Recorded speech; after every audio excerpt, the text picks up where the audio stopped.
Welcome to Conscious Conversations. I am Ariana. And I'm Cami. It's in our hearts to expand your mind and reality and elevate the consciousness of the world, one conversation at a time.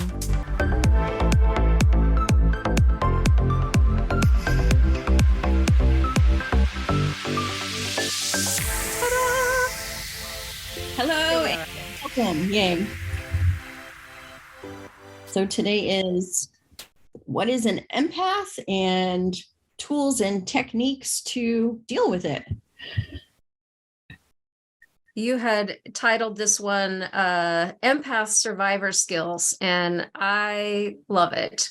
Okay, thank you. Because it's like, I really, really like that because it's such a buzzword. You know, it's as much of a buzzword as narcissism these days. And that's another one too, right? Like everybody has narcissistic tendencies. It's a matter of, you know, if you are diagnosable NPD, that's a totally different situation. And it is damaging. And you and I know we've definitely had our encounters with that. Narcissists, yes. Yay. But there's an alignment there. There's an energetic alignment. Oh, and yeah. The polarity and the opposites attract. Totally. But it's the same frequency. On other ends of the spectrum. Yeah. Yes. Yeah. Exactly. Yeah.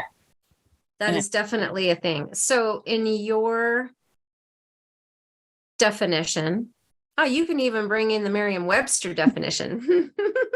What is an empath to you? What is an empath to me? So when you look it up, by definition, an empath is someone who experiences the emotion of others, or a person who has empathy for others. That's Merriam-Webster's brief synopsis of an empath. What is an empath to me? I have the definition I believe in, and then I have the definition that's being abused by the public. So an empath is someone who's highly intuitive and is actually clairsentient, very high on the spectrum of clairsentient, where they can feel what other people are feeling, whether it's physical pain or whether it's emotional distress. And then that seems to have been, in my opinion, brought into this deep end of the spectrum, where it's the term empath in my mind is, or from my experience, is being abused, where everyone who wants to feel special on their ascension journey or their intuitive journey wants to claim this empath status, just to be able to say that they're part of something, part of this movement. And I see a lot of people who turn it into, I feel so much from the other people around me that I can't function in society. I can't go to parties. I can't go to the mall. I can't be in big groups of people. And that is a whole other thing that really needs to be addressed. And we can go into it later, because I know that you and I have similar ideas about that. But how would you define what is an empath? How does that work for you? I have like all of these ideas that are swirling around in my head, especially as you were talking, then other understandings were dropping in for me. And I was seeing, you know, that's like, it's all part of the journey for people to go through that. Just like, you know, everybody has their awakening or whatever, these new terms that are dropped, even, you know, like starseed and whatever, it's all becoming very, very mainstream now. And empath is a big one. And of course, everybody wants to feel special, right? And it's just part of people's journey and coming to understand themselves, right? It's like they experience these relationships with narcissists, and until they start actually researching narcissism and talking to some people who have gone through it and seeing the patterns, they don't even realize it, right? So it's just at the very beginning when people start to understand or hear the term empathy, oh, that's what that is. That's what I've been experiencing, right? And for me, empathy is just something that, first of all, I mean, I may say some things that are a little controversial, heretical. I am a 5'1". So everybody is empathic, except for those that are diagnosed without empathy. Right. And those are the people that we consider to be dangerous because they are psychopaths. Right. Everybody has empathy. Everybody has the ability to be empathic. I'm sorry, your empathy does not make you special. How you use your empathy to connect you to your clairs, your clairaudience, your clairvoyance, your clairsentience, your claircognizance, your clairgustance, whatever, however your clairs show up, how you use your empathy to connect with your gifts and then utilize your gifts, that's your gift. Empathy isn't a gift, it's a tool. So that's my opinion on empathy. And it might be, again, a little bit different. Now, I also believe that a lot of empathic experiences are born out of a traumatic childhood. Yes, absolutely. Not always, but often enough. When we have experiences in our families of origin or whatever our childhood experiences are, we've had to develop these gifts and these sensitivities and make them very acutely sensitive in order to keep ourselves alive and survive in, traumatic experiences and try to make sense of things. So where I see it go south is some of the things that you've talked about, where this debilitating empathy, where we feel so acutely that we are debilitated and we are unable to function, does not have to be that way. I feel so strong. I mean, we've had to learn to manage the sensitivities, and where you don't know where you end and another person begins, that's where we get into the dangerous territory. And that's where, narcissists can target. Yeah. And that's not an uncommon womb trauma when I work with womb trauma stuff, clearing an adult person's still existing connection to not knowing where the mother ended and her trauma that she was experiencing, and where the fetus, the baby, who's now an adult, began, and they absorb all their mom's trauma of whatever was going on for her, and they're still in their cells holding on to that. There's a lot that came up for me while you were talking. I'm going to admit this. I was Googling a couple of things on my laptop, and what I just noticed, and I've never done this before, it's just because we're talking about this, I was trying to find, there's a kind of empath that somebody showed up at one of my meetings and said, I'm a haikuna empath or something. It's supposed to be like this special off the chain. I forgot what the actual term. So I was trying to find it. Heyoka. Thank you. That's it. Heyyoka. Heyoka. Yeah. The trickster, the joker, the fool, I love Heyoka medicine. It's very interesting. What's your experience? I don't know anything about it. And this person said, a psychic told me this is what I am, and I'm a super special kind of empath. Like, I'm super special is what he said. And I talked to him for 10 minutes and I was like, this dude is a narcissist off the chain. So I just was like, oh, that's great. Good for you. Go on your merry way.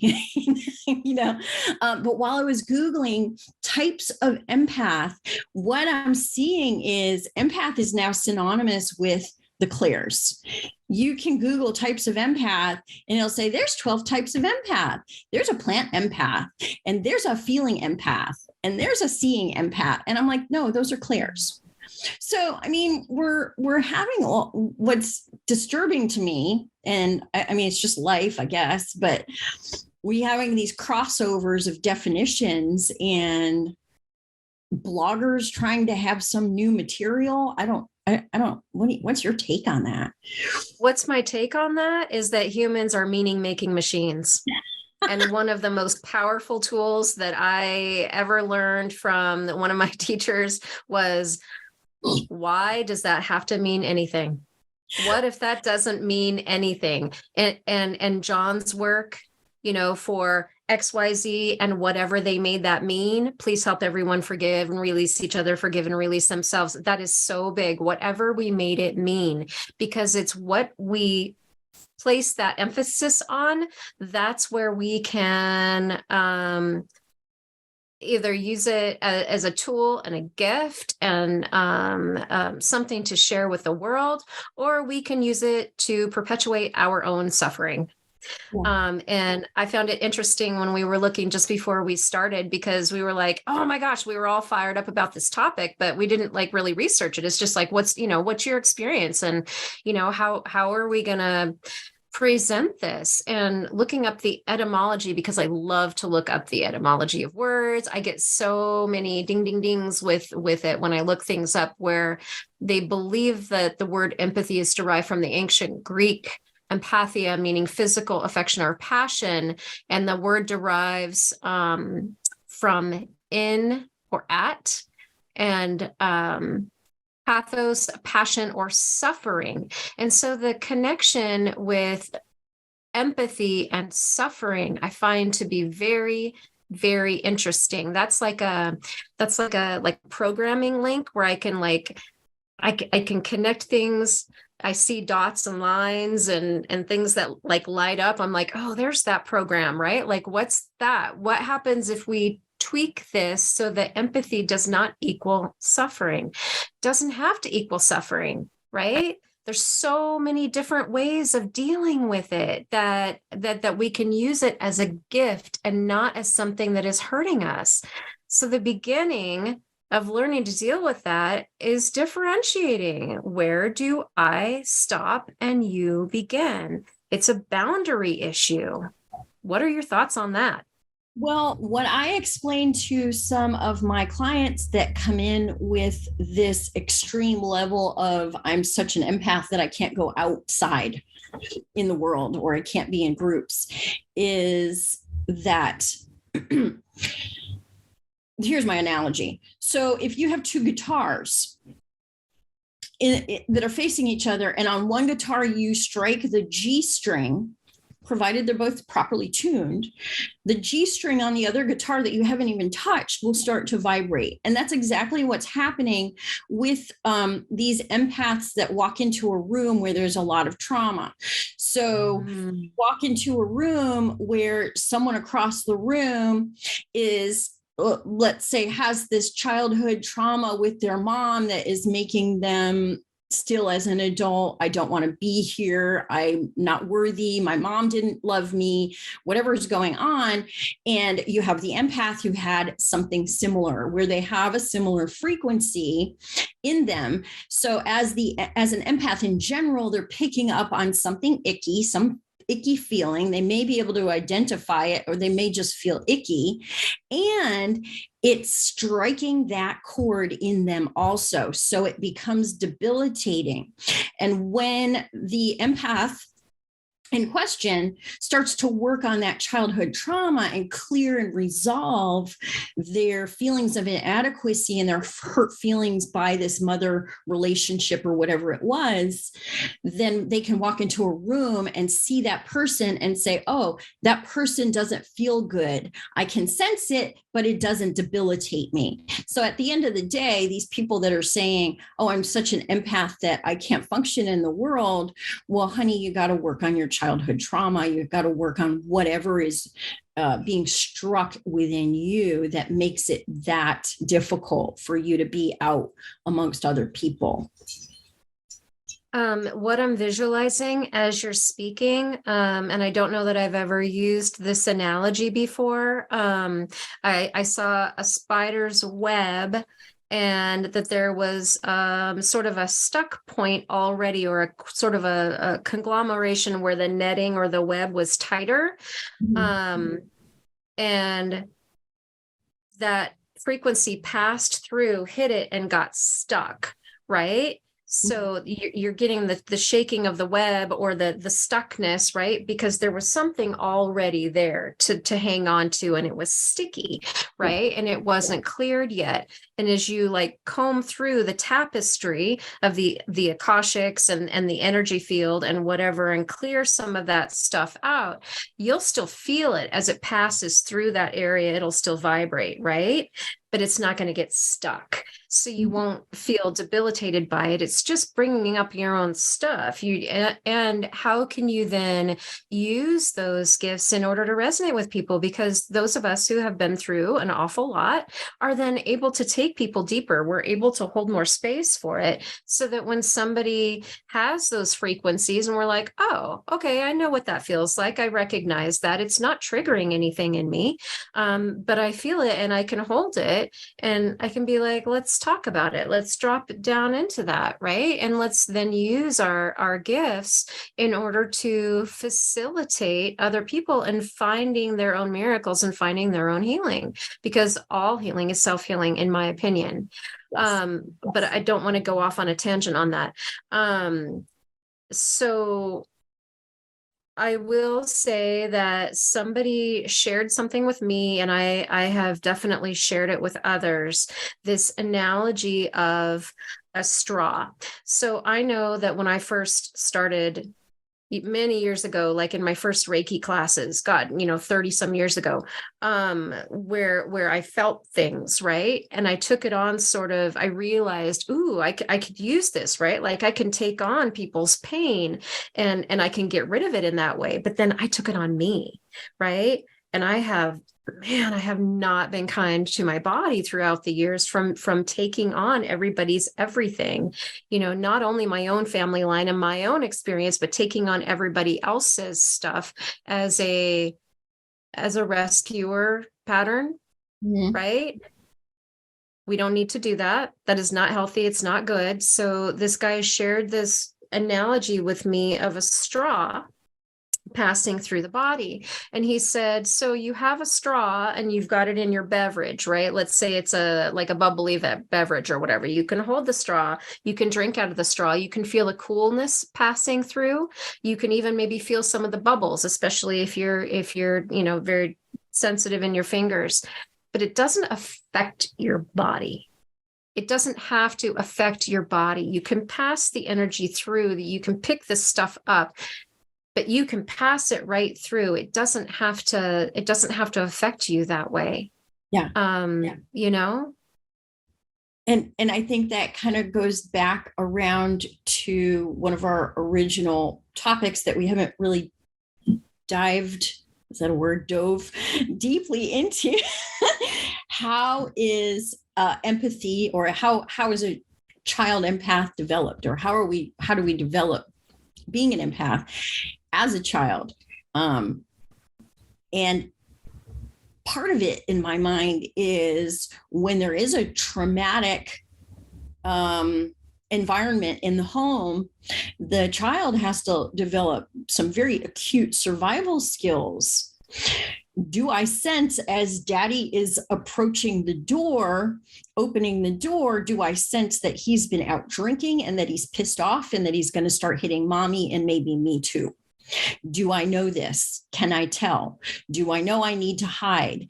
These are essential survival skills for a child in these war zone type environments in the home that unfortunately many children grow up in. And they don't know that there's anything different. Yeah. that later on, and that's part of the growing process as well. I think we all go through a phase where we get really angry and with our parents, and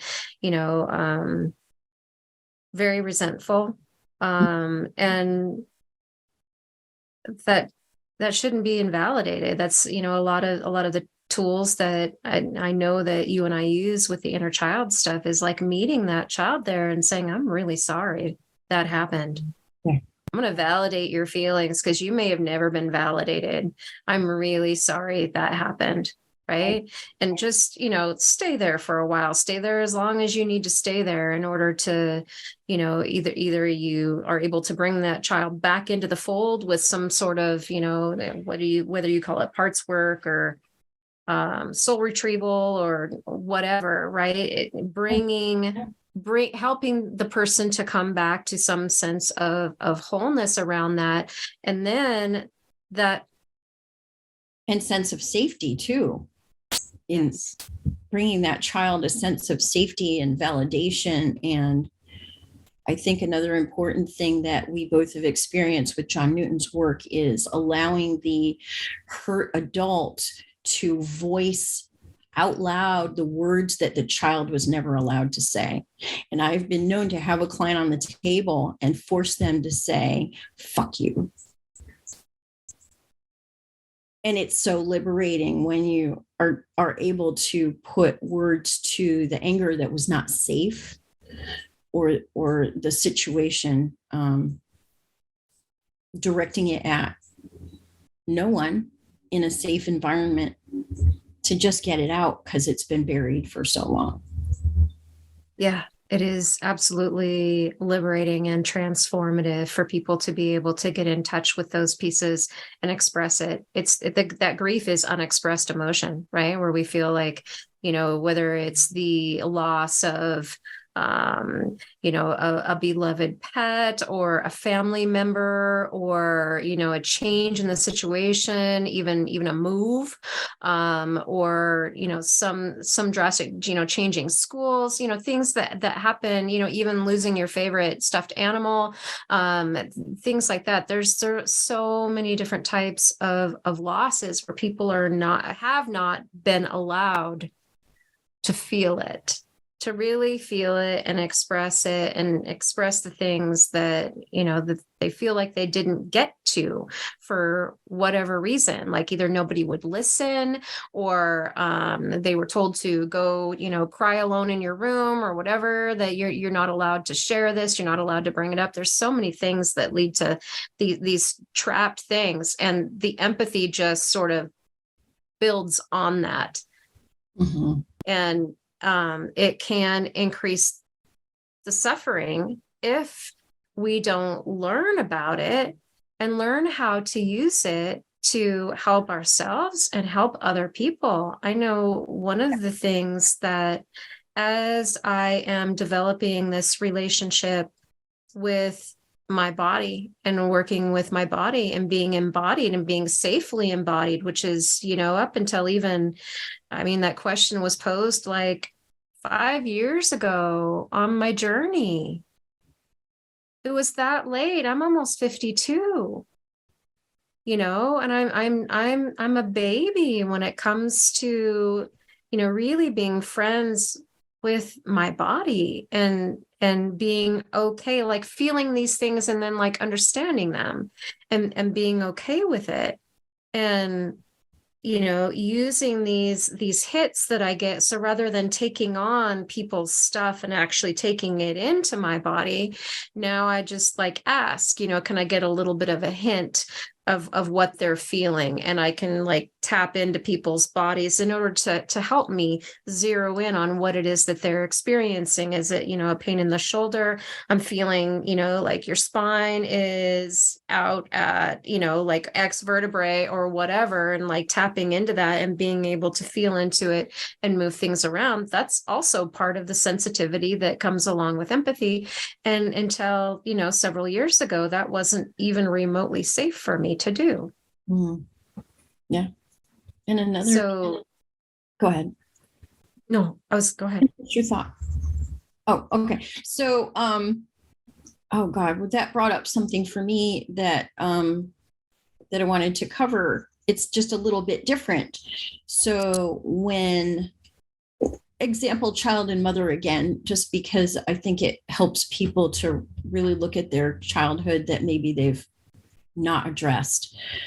If your mother was depressed, maybe abusive father or single mom, stressed out, and the child recognizes that the mom's depressed and actually literally without understanding what they're doing, energetically trying to absorb the stress, which we're all capable of doing. And children are more adept at it because they don't know that they can't. And then as we become adults, we're like, oh, you can't do that. Well, yeah, you can. And absorbing the pain and taking it on to help mommy so that she can take care of us. Right. And then fast forward as an adult, we're still doing that, but we don't recognize that that's what we're doing it because we've done it our entire lives and nobody's taught us how to ground it out or release it out or not absorb it and take it on. And I think that's a huge piece for a lot of people. And the unfortunate additional piece of that is that it affects the body. And as we absorb these negative energies, we've got liver issues, that weight issues, thyroid issues that of course have their medical aspect to them, but there is an energetic piece that can be addressed to help and alleviate these physical ailments.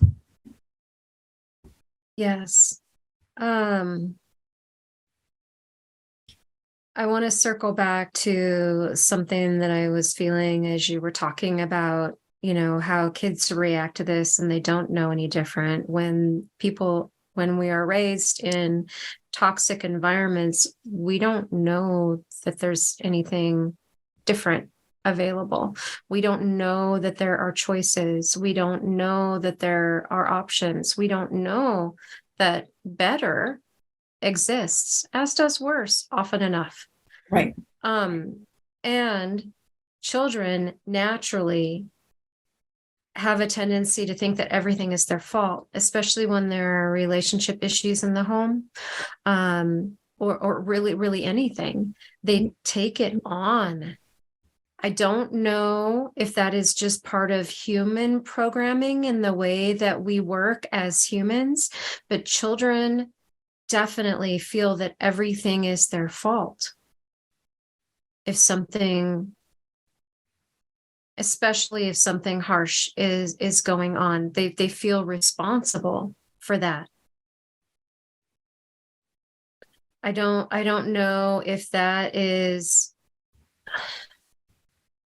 I mean, maybe that's a beautiful thing, that at least they are feeling responsible, because it is, natural for narcissists. That's not my fault, or, toxic people in general. That's not my fault. There's a discomfort in taking ownership for anything. The thing is, when you take ownership for your experience, especially, and even some level of radical responsibility is, on some level, I brought that in. On some level, I aligned with that. And I don't know how that happened or whatever. It's just that it almost is empowering. Not almost, it is empowering. Like, well, then what is within my control to do something about? And many, many things are, including the empathy. I mean, we had a conversation about this before as well. Somebody shared something with you and it landed differently this time, because I know that you had heard it before. I only suffer as much as I choose to. I'm only as depressed as I choose to be, or as I allow, right? I'm only, yeah. It's a little different in childhood in that I don't feel that kids have that level of choice until they learn later on that they have some independence and they have that level of choice, right? And then once it's not your fault, but it is your responsibility. once you know, you can't really unknow. You can't, once you start to wake up, there's really no falling back asleep, not for long anyway. Yeah. I don't know. It's such a, there's so much related to this topic. It's just heartbreaking for me when I see so many people that, for whatever reason, a lot of times there's secondary gain in that. Well, I'm so sensitive to my environment that I can't even leave the house. Well, you enjoy having people serve you. You enjoy, having to rely on everybody else for everything. Is there, what other part of life are you,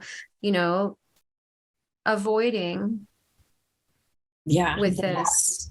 What else are you? Yeah, that's huge. What are you really avoiding in life?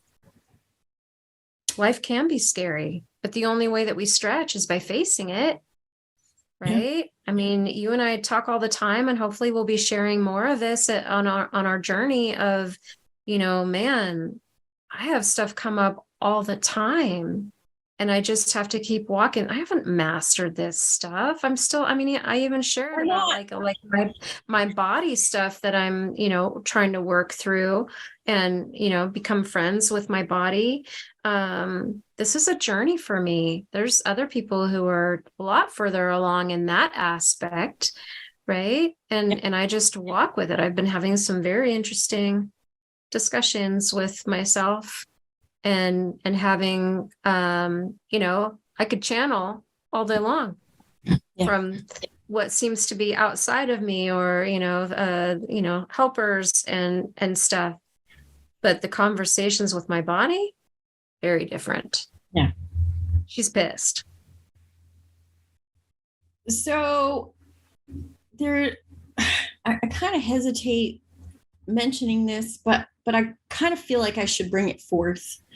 So when we talk about kids feeling responsible, I think that there's a huge percentage of kids that take on the responsibility, the guilt, it's my fault for whatever's going on in the home. But I have to share my own experience, and mine, I can't say that I took it all on. I recall as a very young child being like, how is it that I'm smarter than these people? I remember as a young child trying to make my parents hug and be more affectionate with each other because they were so both emotionally unavailable. And I don't know how they're still married. Oh my God, I don't know how they stay together. I really don't. So why was I not necessarily one of those kids that really took it all on?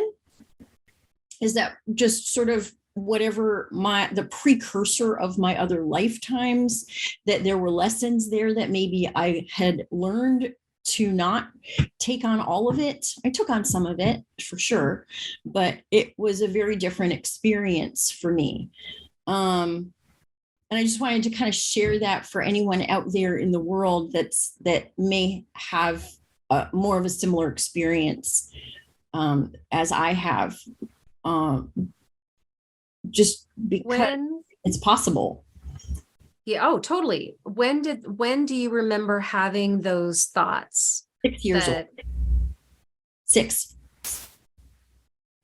That's pretty early, because you're, as far as like neurodevelopment, like the childhood brain development, usually the pineal gland starts to, atrophy around 7 or 8. And that's when they start to be able to differentiate between themselves and their families, and be able to tell fantasy from reality. Because until then, everything is wide open, and they're in theta, just, recording absolutely everything. And they don't operate in the same brainwave states as, older people. So that's why I was curious when that happened. That's interesting that it would happen that early. I wonder if there was something else that occurred that helped you to start that transition earlier. There was, and my mom reminded me of it when I was 46. She sat me down and literally said to me, I've known since you were 6 years old that you're a liar and you're a thief. And there was some other horrible word that she used at that point. And my jaw dropped. And I said, what are you even talking about, Mom? Meanwhile, in my mind or in my soul, I was like, I've known that you've had this antagonistic relationship with me since I was this young. And so I kept my distance because I wasn't going to take it on. I knew there was something wrong, right? So it must have been around that time period where it occurred to me that there's something not right going on here. And I recognized that the world wasn't functioning the way it should. And that I didn't like how my parents were processing things or functioning. She told me that the neighbor said that I stole money out of her purse at 6. And she believed the neighbor over me. And I told her I didn't take money. And I asked her at 46 years old, so this is why you've hated me for 40 years, Mom? Really? I was 6. How dare you? Shame on you. And it was the first time I even had the courage to say anything like that to my mother, because prior to that moment, even in my 40s, if I was on the phone with her, I would still shake. My whole nervous system would shake in fear of her and her rage and her accusations that were bullshit. Sorry, I'll probably have to bleep that out. But really, I had PTSD my entire life from my relationship with my mother. So yeah, at 6 years old, that all of that kind of culminated. And I didn't remember that incident. I blocked it out until she reminded me that day at 46 years old that had occurred. And I remembered the neighbor that told her that. And I'm like, Rebecca Metzel's mother was nuts. That's why her husband divorced her. I remember this from being 6, right? That's why I didn't like going over Rebecca's house, because the mother was crazy. So if she told you that, it was probably because she was mad at me for not being Rebecca's friend because she was so nuts. And my mom just stood there staring at me like, I don't even believe you remember all this. Right. Very interesting. I don't remember what my other point was, but I do want to kind of dive into tools and techniques, because I'm really curious, Cammie. We've never discussed this before, but I'm curious about your take on put your shields up, empaths. Let's go out into the world with your shields up. What's your take on that? I feel like the more you put your shields up, the more you may attract. And I go back and forth on this because I have been hijacked, and on some level I believe I invited it for experience. And I have definitely felt the effects of psychic attacks and entities and all sorts of things, right? Mm-hmm. I just feel like if we are consciously like, I've got to put up my protection and I've got to do this and I've got to do that, it's that frequency, that kind of like a needy frequency that may like actually pull in the experiences. So it's not like we need to be stupid. It's not like we need to have our head in the sand.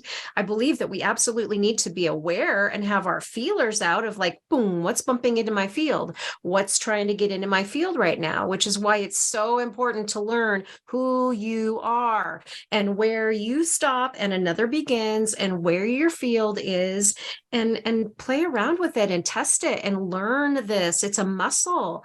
It's something that has to be built. It is not something where you just snap your fingers and make it. And yes, there are so many tools that you can have, like, throwing up a mirror ball, and especially if you're in some sort of situation where it's kind of uncomfortable, or you're in an encounter with somebody and it's like a little bit of a contentious relationship, or there's like, there's hostility or something. You can literally like imagine throwing up a mirror in front of you, and people will kind of like, you can see their response when you do it. It's really interesting. And they will, kind of look around like confused, almost like, where did you go? And you can use that as an invisibility cloak sort of thing. And there's other tools for that as well, should you find that you need it in the instance. But unless it's part of your development of learning yourself and your own gifts and sensitivities and things like that, to constantly feel like you have to go through some ritual to put up protective shields and stuff all day, every day. Look at what's inside the shield. Get that stuff out first. Yeah. Yeah. So that actually brought up some stuff for me. Exactly. Like, my question is, once you build these walls, this bubble, these shields up, not only are you encasing yourself with your fear and whatever other oobleck you have going on inside your own energy field, but you're also blocking out good stuff. Yeah. How much are you not receiving that you could be receiving because you put up all these shields, right? And then the other thing that comes up for me as I was listening to your speak, as I go back and forth with it also.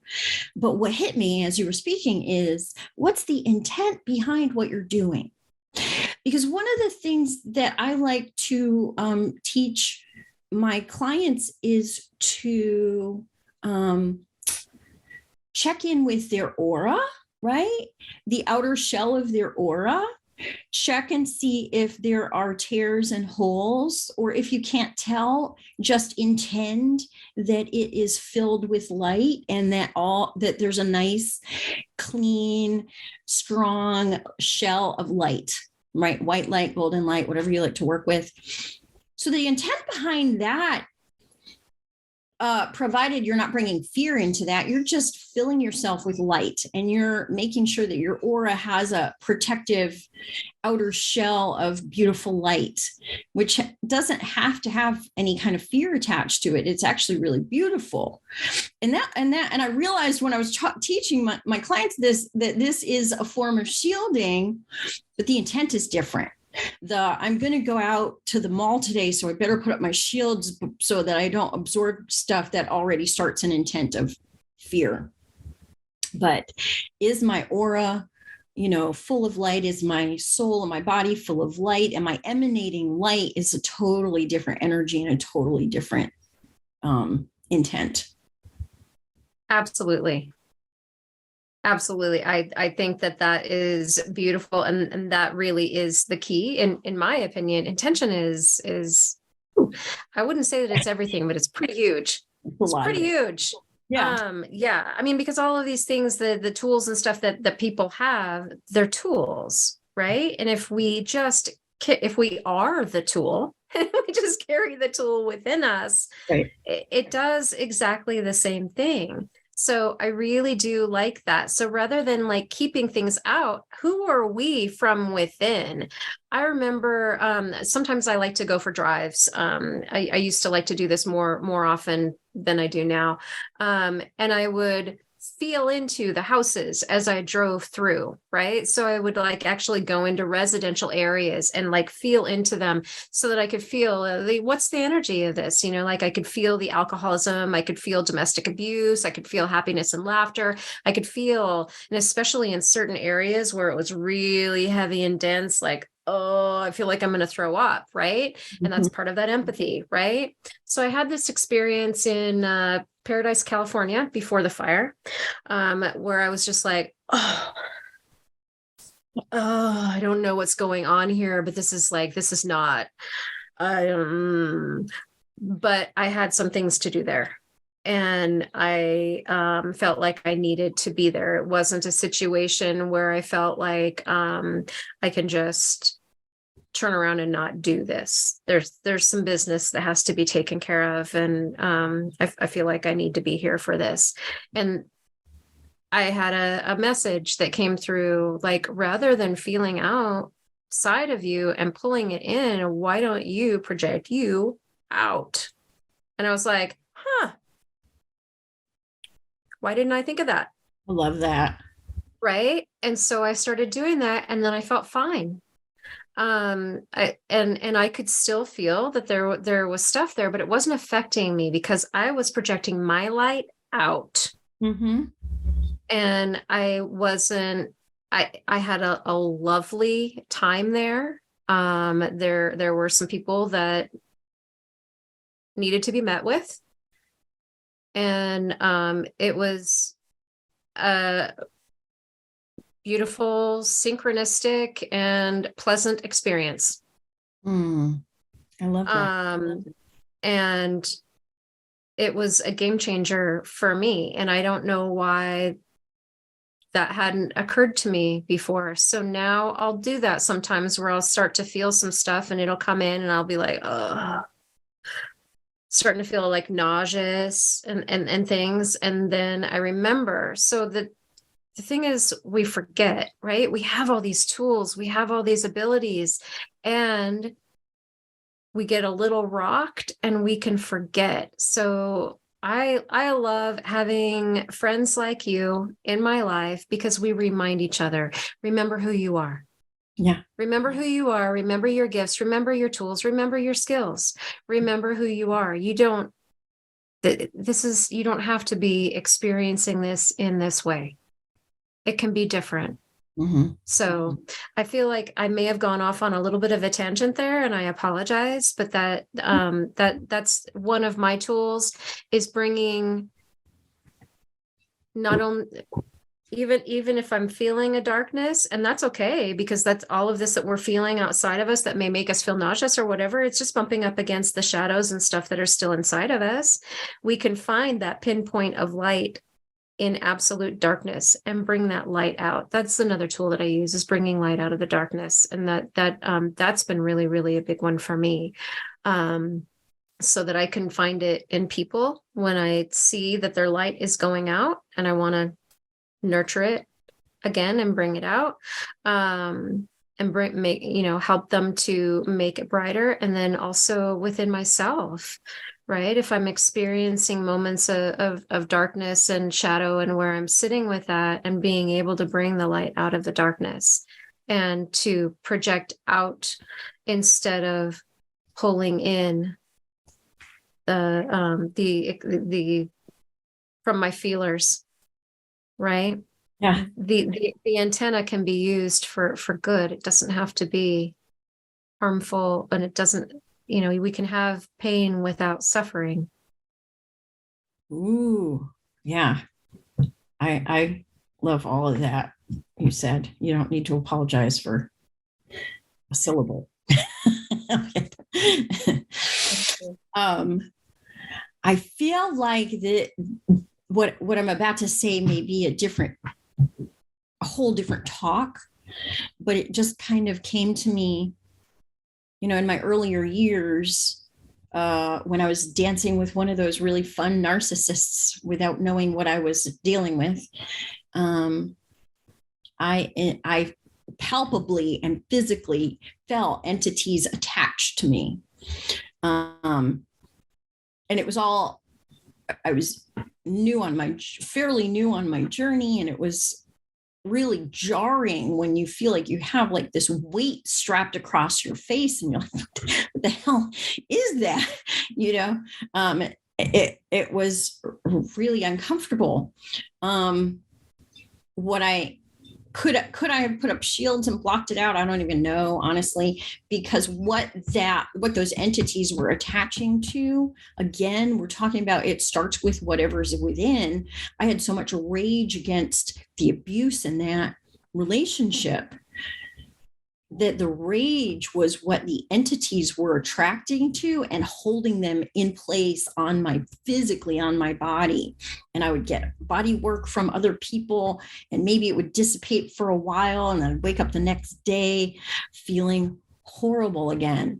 And it was really probably the beginning of the dark night of the soul experience for me, to really go inward and start to clear out the rage and clear out the hurt from the childhood stuff that attracted all these narcissists in these horrible relationships that perpetuated the abuse over and over and over again until I'm covered in entities.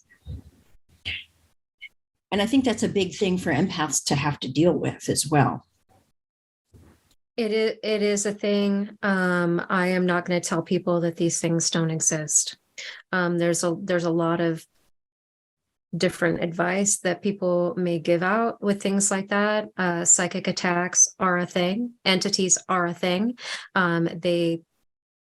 Just by bypassing and saying that it doesn't exist and everything is good and everything is good and everything is good. Well, we've got to take it all. We've got to be able to hold it all, really, in this experience. If we want to walk the walk, we need to be able to hold it all.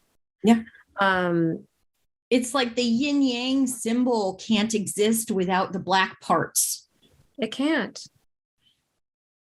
And I've known a lot of people that I call them white lighters, because they act like, if I just act like there's only white light and I function only from white light, and I don't necessarily acknowledge my own darkness, that I'll never encounter darkness and it won't exist. And I've had these conversations with some of these people. They really, really, really believe that, until something happens and they encounter real dark energy, because eventually you're going to have that lesson. And then they're like, oh, gosh, I was wrong. Now what do I do?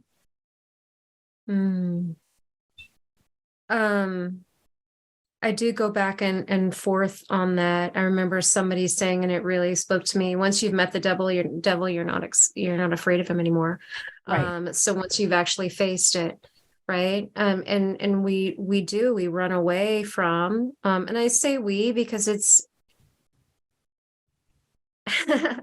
I don't know that most humans want to dive into their shadows. Like, I'm so excited to do shadow work. Oh, it's my favorite thing. You know what? Right. It's a calling, though. It's a calling. Oh, yeah. There are plenty of people that will never go through a dark night of the soul in this lifetime. That's okay. Mm-hmm. That's okay. It is a pathway. Yeah, not that they won't encounter challenges, but they won't seek to work on it. I agree. And I've experienced those people. I would say most people in my circle and most people that I run into, that are around for more than 5 minutes are ready to look at some things. Yeah. And maybe that is something that I don't know. That's just been my experience. I can't make a why out of that right now, but I've noticed that my circle has changed on my path. We'll just put it that way. My circle has changed, and I'm aware of that. Like, people just don't even enter my reality too much anymore. If there's not a deeper reason for it, I guess, and not everybody, but more often than not. I don't know. That's a whole other thing. That's a whole other topic. That's a whole other topic. But the entity thing,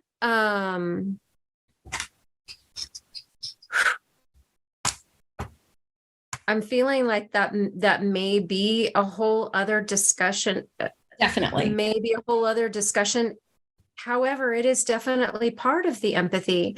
And it is, where is it, especially with the empath narcissist dynamic, which is so common, Yeah. right? Yeah. Where is it, the entities within a narcissist that are calling out to the empath? Ooh, here's one. Let's go play there, right? Mm-hmm. Let's have some fun with this situation, right? This person is completely unaware. I'm not going to say unprotected. I'm going to say unaware. And so we may have a bit of a heyday here for a minute. And, I have walked that. You and I know I have had my share. And, I'm not going to say that I have mastered this or whatever. It is part of my walk to just not have to attract that anymore, right? To be enough at home in myself and believe in my own enoughness and worthiness that I don't need to have some of those experiences anymore where I have to be shown I love you and I love myself more. Mm-hmm. Because repeatedly that has been the lesson for me, getting to mm-hmm. that point where I can say, I love you and I love myself more. This sense of what I may feel is empathy is not empathy. It's guilt, right? And being able to differentiate that and the guilt trips that may be put on us and these crocodile tears and whatever in order to feel like, oh, I'm hurting this person. No, you're right. not. They're playing you. Right. And learning to discern between. Yeah. And I think that's where the understanding that we are on a planet of polar opposites. So where light exists, so does darkness. And when we acknowledge and accept that there is darkness, that there's darkness within all of us in some way, shape, or form, we're capable of it. If push comes to shove, I'll kill somebody that is threatening my child. That's dark, but that's love too. I'm capable of darkness. And until you are able to look at or acknowledge that you carry both light and dark, you are susceptible to the darkness to take advantage of you because you won't see it, right? You won't see it because you believe that everything is light. It doesn't mean you're a bad person. It just means that you accept the yin and yang of this experience, this material world, this physical world experience, which is polarized. And that's what creates our growth. Unfortunately, I want to see crystalline cities where everyone loves each other and we all are abundant and happy and joyful, but we won't learn anything by doing that. It is true. It is the other that stretches us for sure. Right. I don't know that we would make the amount of progress that we've made without having some friction. As nice as it would be, in a lot of cases for people to have a reprieve, this planet can be something. It can be something. And you know what? It can be something. Yeah. It can be magic. It can be heaven on earth. Mm-hmm. And it can be hell on earth too. It can be. Yeah. And to be able to have all of those experiences and be able to feel it all and be like, I'm okay with the discomfort, right? Some more than others, for sure. Yeah. But, in the continual stretching. Okay, so here's another thing that is coming in, and I feel like we've talked about this before, either on or off recording. Being able to handle more light, you have to be stretched.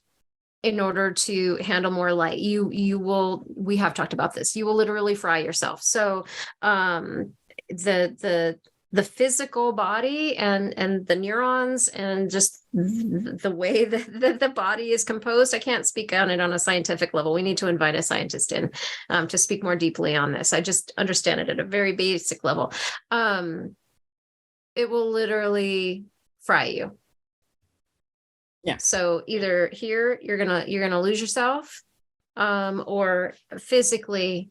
How many healers do you know whose bodies are completely broken down because they have used their empathy and their gifts and they've taken on other people's stuff and they have physically broken down? I've done it. I've definitely done it. I know that it can be reversed. And so I'm working my way through, how not to do that or how to manage it in a way that works well with my body, knowing my own limits and boundaries and just doing things differently so that it doesn't affect me in that way. Yes. What comes up for me about that is so many of us as healers, because we have so much empathy, we want to help people, but we forget to put the gas mask on ourselves first, right? The oxygen mask on yourself first. And I even remember being a kid on my first airplane ride, and the stewardess says, now make sure you put the gas mask on yourself before you put the gas mask on someone who needs assistance. And I remember thinking as a kid, I was probably 11 or 12, but I'm strong enough and I can handle it. And I don't need to do that. That's not right. I should help first. And that's how I went into my healing work, was help. Do no self-care. You can handle it. Just keep helping. You have to help as many people until you fall over flat, or you're so exhausted that your fuse is like so short that you just explode, or whatever it is that occurs that is not truly who you are as a person. So that's like a whole other thing, like healers self-care 101, right? Well, and there's some level of learning through experience, because I love to learn lessons from other people's mistakes or whatever, right? I prefer that. I really, really do. And there are still some things that, I have chosen to walk through to learn from personal experience. It definitely hits a little harder. The lessons land a little deeper when you walk through it yourself. Okay, I learned what not to do. All right. Yeah. And that comes in phases as well, right? So much of this, I guess, my whole point with any of it is that it's a journey. Yes. Right? There may be some ahas that we pick up here, there, and everywhere, and we continue on our journey. And then we did have different phases of it. Like you read a book and then you read it again and again, and you pick up new things like, oh, I don't remember that. Or you can, watch a movie and you have those experiences. This path is exactly the same way. We learn it in layers. We peel off our own onion layers and discover things about ourselves. And, we learn these gifts and walk this path with the layers. Mm-hmm. It's a layered experience, and there is no magic pill. And if you try to take a magic pill, you may not come back.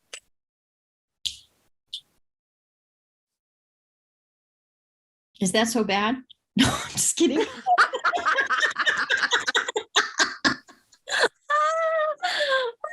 I'm thinking of some people who have done too much LSD and are not able to function. Yeah, I actually recently saw a little clip of the boy who was the little boy in Mrs. Doubtfire with Robin Williams. Oh, okay. As an adult being interviewed, and he said that Robin Williams told him as a little boy, because you weren't supposed to bother Robin when he was in his trailer, Because when he was on set, he was big and he was happy and he was great. But when he was alone, he wanted to be left alone. And what this little boy said, what the adult said when he was a little boy and talked to Robin in his trailer where he wasn't supposed to go, is Robin said, I did so much cocaine that I can't stop what's going on in here. And I need to be alone when I need to be alone. Which I thought, I don't know how true that is, but that's what he said. And it kind of resonates with what you're sharing, that, you know, when we do these mind altering drugs to such a degree that they're not medicine anymore, and I don't consider cocaine medicine, but just speaking of ayahuasca, of LSD, of DMT, all of these wonderful quote unquote mind altering drugs, the gateway drugs, things like that, you can do too much and you will not necessarily like where you end up in the end, or it affects everybody else in your life and you're oblivious to it. And, you know, all that, I suppose, is a path as well. And, you know, it's really not my place to judge. I will just say that I struggle to relate with people who are experiencing spiritual psychosis. Oh, that's a whole other topic. It is a whole other topic. So many things to talk about. As we're coming to wrap up, what I want to dive back into, are there other tools and techniques we should discuss? I know I have a lot of people that are like, oh, I carry tourmaline, or I wear this special jewelry, or I have this talisman, or things of that nature. I just want to make sure, I feel like there's more that we intended to speak on. And I believe you're right. Yeah. So, and there are so many. It's like the advice that people provided at one point for, you know, people who are into prepping, right? What do you need to do to sleep at night? Are you asking me? That's my question. That's for really anything, but especially for empathy, for managing your empathy. What makes you feel better? Right? We can produce a list and we can publish a list of things that we've found to be helpful, different tools and techniques and whatever. And hey, that's an idea. I think that might be helpful for some people, right? Maybe we publish a list of what we have found to be helpful. I love black tourmaline. I love black kyanite. I for a long time wore talismans and all sorts of things, right? And felt power from those things. I don't wear a lot of jewelry these days anymore, but man, those things were super helpful on my path. I would absolutely recommend them to people. If you find that helpful, do it. There is a daily practice that I do when I remember that when I'm feeling it. And it's a take on from oh man, I'm sorry, I'm not remembering your name. It's Art Geiser, energetic NLP.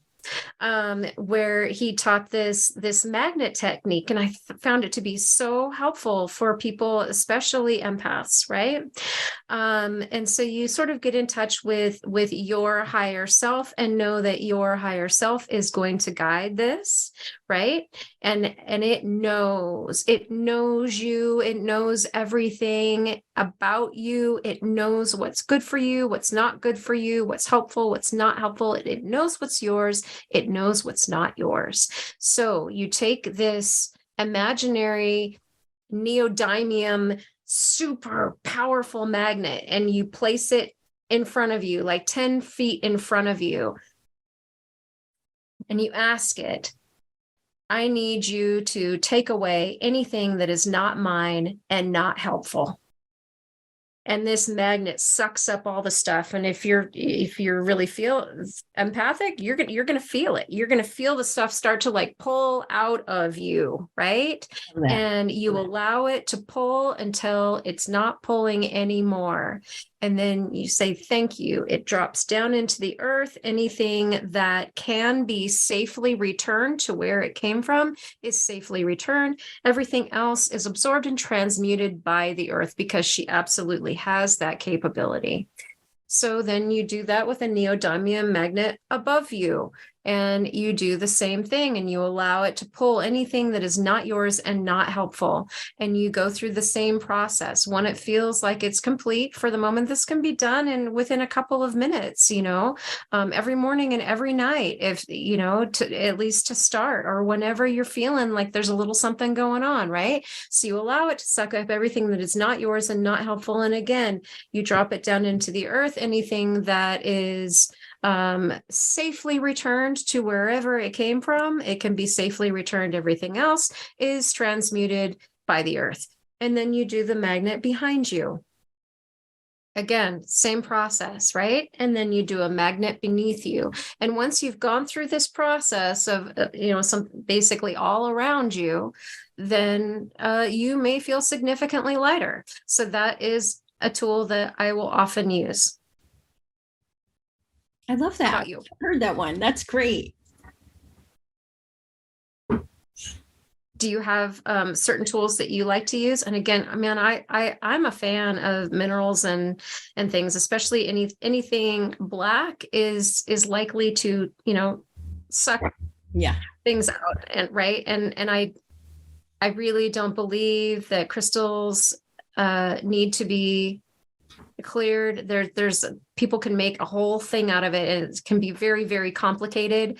I believe just with your intention, you can clear things. I don't know that, setting them out in the moon. I have my different thoughts on the moon, and the sun. Sure, we can take in the sun. We can utilize the sun. Do whatever you need to do. Your intentions really are everything. So there's so much that we can do without having to go through a big ritual. But if you enjoy rituals, then have at it. I love that too. Yes. I would say that my favorite crystal for clearing work, for protection work, things of that nature, is actually a tourmalated quartz. So that's a clear quartz with the black tourmaline growing inside of it. And I think it's gorgeous. And it's the yin yang, the clear quartz and the black tourmaline together.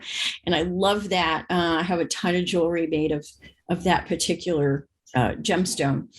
And I, as you were talking about your magnet technique, you reminded me of something that, again, it's like we forget to use these tools, right? And it's kind of similar, but totally different. So like, when you go to the beach and you have like the sifter to sift out the sand, and you shake the sand in there, and it's almost like your screen porch netting is in that thing. And so I've used this, not in a long time, but quite a bit back when I did a lot of personal clearing work. And it's like this energetic sifter thing that goes through your entire body. And as it goes through your body, it collects the dark bits, and you can see and feel it. And you just go through your whole body from top to bottom, from bottom to top, from front to back, from back to front. And again, just as you said, like after you're done doing a few different directions with that and seeing the density, the darkness, whatever being sort of collected by that netting and sent, off for transmutation, or sent into Mother Earth or up into the heavens, or however you do that you should feel much lighter and much different as you do that. And it helps people to come back to a set point. Yeah. To help them understand, okay, what's really me and what's other people or other energies or whatever of what we're picking up. And that would be my biggest encouragement, is any tools that help you know what your truth is. will help with dealing with empathy. Yeah. And the last and final super easy one that I think is hands down fabulous for everyone on the planet is to take off your rubber-soled shoes and put your bare feet in the dirt. Put your bare feet in the grass, in the dirt, and let Mother Earth pull it out of you and feed you with her beautiful ions and love energy. And it's so nurturing. And there have been a ton of scientific studies proving that it dissipates inflammation, that it just shifts your biochemistry, and the pain detected in thermography reduces dramatically. Magical. Go barefoot wherever you can, whenever you can. I absolutely agree with that. Certain times of year are more effective for that. And it is scientifically proven, and especially for people with chronic pain. Yes. And autoimmune, which that's a whole other thing to deal with. Yeah, that's a whole other topic. Yep. Okay. Thanks for listening. We love you. Thanks for joining us. Thank you for joining us on this episode of Conscious Conversations. We hope that the insights and wisdom shared here have resonated with you and sparked new pathways of growth and transformation. We value your presence and engagement, and we invite you to be an active part of our conscious community. Your comments, questions, and shares contribute to the collective expansion of knowledge and awareness. If you've enjoyed today's episode, please take a moment to leave a comment or share it with someone who might benefit from these transformative conversations. Together, we can create ripples of positive change. We also offer personalized sessions and resources to support you on your journey of personal growth and spiritual healing. Visit our websites listed in the comments section to explore the various energetic healing modalities and sessions we provide. Remember, conscious growth is a continuous journey, and we're honored to walk this path with you. Subscribe to our podcast to stay connected and never miss an episode as we explore new dimensions of consciousness and elevate the collective vibration. Join us next time for another enlightening episode of Conscious Conversations. Until then, keep expanding your mind and embracing the infinite possibilities that lie within.